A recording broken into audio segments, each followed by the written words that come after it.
In this section of the course, we're going to create our first HTML page. Remember that HTML is a programming language that communicates instructions to your web browser.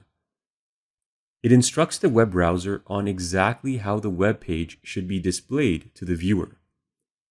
HTML and CSS, which we'll explore later on, defines the way fonts, colors, graphics, and hyperlinks are displayed on your pages. Let's take a look at a quick example.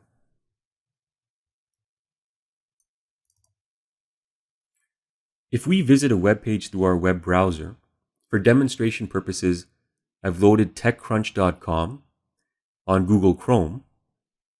You can do the same using any browser of your choice.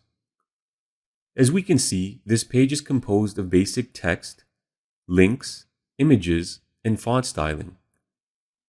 Let's take a look at the HTML code that instructs Google Chrome on how to display all the elements of this page.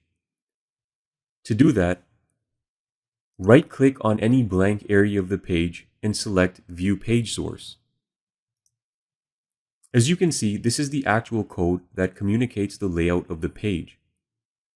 Although this looks like a fairly lengthy and complex block of code, HTML pages follow more or less the same structure in all pages. By the end of this section, you'll be able to interpret and understand what most of this code means and even program HTML pages on your own.